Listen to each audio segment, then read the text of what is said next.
بسم اللہ الرحمن الرحیم نحمدہ و نصلی علی رسولہ الکریم۔ میں آج لندن کی بجائے UK کی بجائے لاہور سے آپ کے ساتھ مخاطب ہوں۔ میں چند دنوں کے لیے UK سے فار فیو ویکس میں پاکستان آیا ہوا ہوں۔ یہ ملک ہے، اپنا وطن ہے، اور اس میں کیا بات ہے، اس کی لاہور ہے۔ تو میرا جو پچھلے 4 میں نے بیان ریکارڈ کروائے ہیں وہ ہیں کہ حسبنا اللہ و نعم الوکیل، نعم المولا و نعم النصیر، کہ اللہ تعالیٰ جو ہے وہ مسبب الاسباب ہے، قادر مطلق ہے، تمام تعریفیں اسی کے لیے ہیں، وہ خالق و مالک ہے، احسن الخالقین ہے، حمد اسی کو زیبا ہے۔ اب چونکہ وہ رازق بھی ہے، مالک بھی ہے،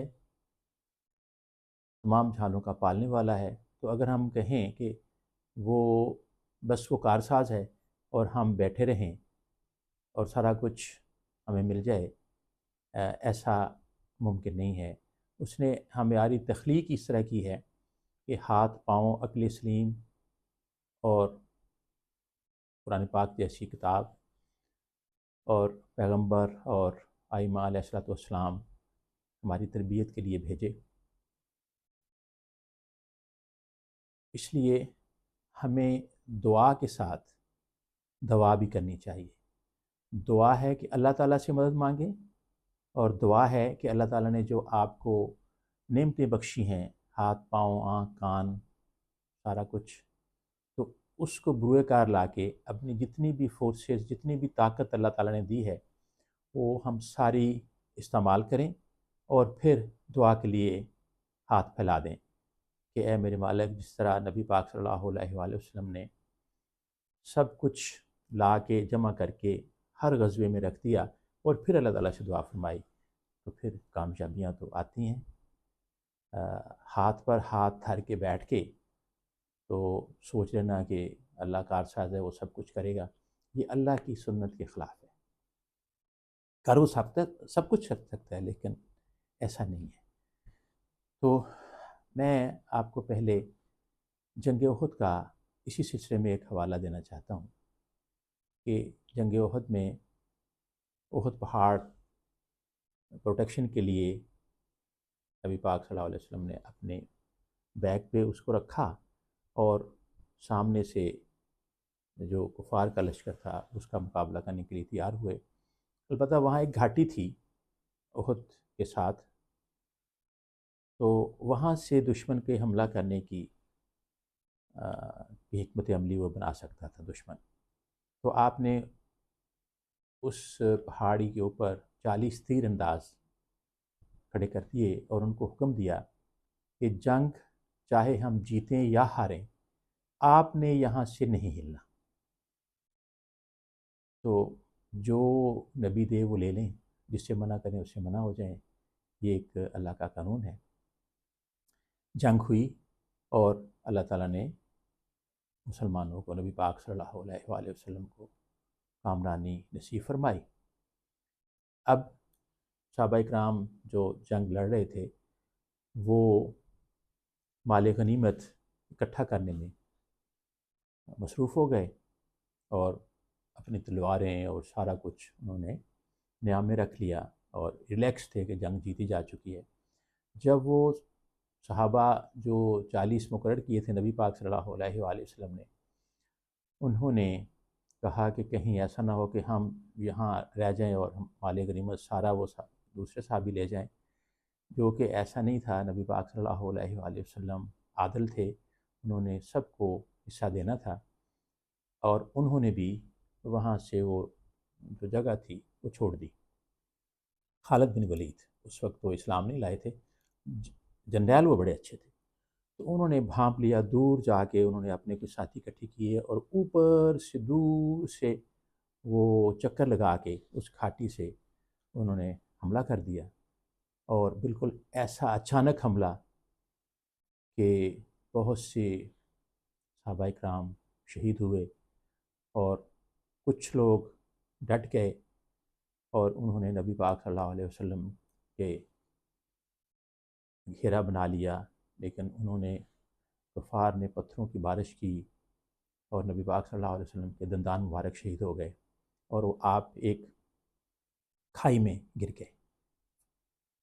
حضرت علی کرم اللہ وجہہ جو جنگ کر رہے تھے، ان کو جب پتہ چلا تو آپ فوراً تشریف لائے۔ آپ ایک ہاتھ سے دشمنوں کو روک رہے تھے اور دوسرے ہاتھ سے نبی پاک صلی اللہ علیہ وسلم کو سہارا دے کے آپ نے کھڑا کیا۔ اور مین وائل یہ ایک افواہ پھیل گئی کہ نعوذ باللہ نبی پاک صلی اللہ علیہ وآلہ وسلم شہید ہو گئے ہیں۔ تو کچھ صحابہ انہوں نے دیکھا کہ شہادتیں ہو رہی ہیں اور نعوذ باللہ شکست ہو رہی ہے، تو وہ بھاگ گئے اور پہاڑوں پہ چڑھ گئے۔ یہ بھی قرآن پاک میں واقعہ موجود ہے۔ اب مولا علیہ الصلوۃ والسلام اور کچھ اور صحابہ انہوں نے سنبھالا اور جنگ کو جاری رکھا۔ مین وائل حضرت علی کرم اللہ وجہہ کی تلوار ٹوٹ گئی، تو آپ نے نبی پاک صلی اللہ علیہ وسلم سے عرض کی کہ یا رسول اللہ صلی اللہ علیہ وسلم، میری تلوار ٹوٹ گئی ہے۔ تو نبی پاک صلی اللہ علیہ وآلہ وسلم نے ایک سوکھی ہوئی کھجور کی ایک شاخ آپ نے مولا علیہ الصلوۃ والسلام کو دے دی۔ اب مولا علی نے تلوار مانگی تھی اور نبی پاک صلی اللہ علیہ وسلم نے وہ شاخ دے دی، تو مولا علی نے اسی شاخ کو تلوار بنا لیا اور وہ اسی طرح سے لڑتے رہے، اسی بہادری سے۔ تو یہاں علامہ صاحب کہتے ہیں کہ کافر ہے تو شمشیر پہ کرتا ہے بھروسہ، مومن ہے تو بے تیغ بھی لڑتا ہے سپاہی۔ جب دیکھا اللہ تعالیٰ نے بھی آپ کی شجاعت، نبی پاک نے وہ ٹہنی دی کھجور کی، مولا علی نے اس کو تلوار لے کے شروع کر دیا، اور ادھر سے اللہ تعالیٰ نے جبریل علیہ السلام کو کہا کہ حضرت علی کرم اللہ وجہہ کے لیے ذوالفقار لے کے جاؤ۔ ذوالفقار زمین پر آ گئی۔ پھر جب ذوالفقار آئی تو پھر تو نبی پاک کی شجاعت اور ساتھ میں اللہ کی بھیجی ہوئی تلوار ذوالفقار، تو پھر تو پر خچے اڑا دیے اور فتح کامرانی نصیب ہوئی۔ تو پھر جبرائیل علیہ السلام یہ صدا دے رہے تھے کہ شاہ مرداں شیر یزداں قوت پروردگار، لا فتح الا علی، لا سیف الا ذوالفقار۔ تو اب میں بس اپنے ٹاپک کی طرف دوبارہ آتا ہوں کہ اللہ پر بھروسہ اور توکل نبی پاک کا اور مولا علیہ الصلوۃ والسلام کا اتنا تھا کہ اللہ، ہم اپنی پوری فورس استعمال کر رہے ہیں، چاہے وہ کھجور کی سوکھی شاخ کیوں نہ ہو، اسی سے لڑتے رہے اور نبی پاک صلی اللہ علیہ وسلم کو محفوظ رکھا۔ تو جو اسباب تھے وہ پھر مدد اللہ کی آ گئی، ہمت مرداں مدد خدا، جنگ جیتی گئی۔ اب ایک مثال قرآن پاک سے اور دے کے میں آپ سے اجازت چاہتا ہوں کہ سورۃ آل عمران آیت نمبر 42 اور پھر سورۃ مریم، اس کی دو آیات ہیں جن کا میں ذکر کرنا چاہتا ہوں، 24 اور 25۔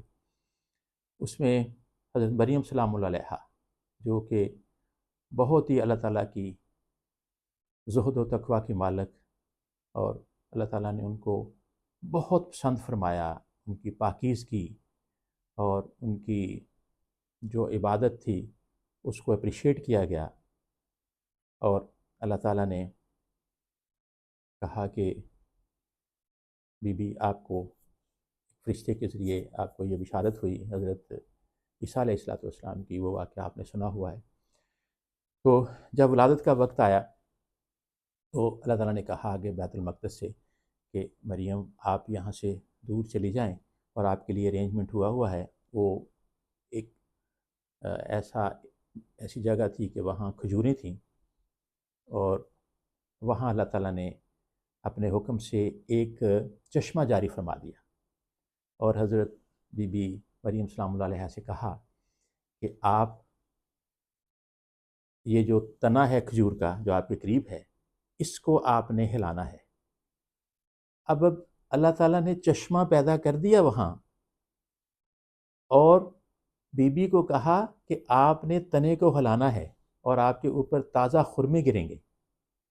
وہ اللہ تعالیٰ نے یہ قرآن پاک کی ہر بات میں حکمت ہے، ہر آیت میں حکمت ہے۔ تو یہ بتانا مقصود تھا کہ اللہ جو چاہے کر سکتا ہے، لیکن بی بی کو اس مشکل وقت میں یہ کہا کہ آپ تنے کو ہلائیں، تو تاکہ آپ کی جو کوشش ہے وہ اس میں شامل ہو جائے اللہ کی رحمت اور مدد میں۔ آپ نے تنے کو ہلایا اور تازہ خرما، تفاسیر میں آتا ہے کہ وہ کھجوروں کا موسم بھی نہیں تھا، لیکن وہ اللہ کی حکمت تھی، تنے کو ہلایا گیا، تازہ خرمے آپ پہ گرے، آپ نے ان کو کھا کر اور پانی چشمے کا پی کر آپ کی طبیعت بحال ہوئی۔ تو آخر میں علامہ اقبال یہ کہتے ہیں کہ ہاتھ پر ہاتھ دھرے منتظر فردا ہو، یہ آپ کے شکوہ میں ایک شعر ہے، اس کا ایک مصرع میں نے پڑھا۔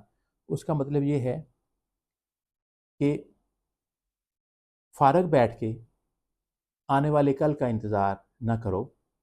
میں سمجھتا ہوں کہ میں اپنے ینگسٹرز کو علامہ صاحب کا پیغام دے رہا ہوں کہ عملی کوشش چھوڑ دینا، ذمہ داری سے بچنا۔ حضرت اقبال کے نزدیک قومیں صرف دعاؤں یا ماضی کے فخر سے نہیں، بلکہ عمل، علم اور قربانی سے اٹھتی ہیں۔ وما علینا الا البلاغ۔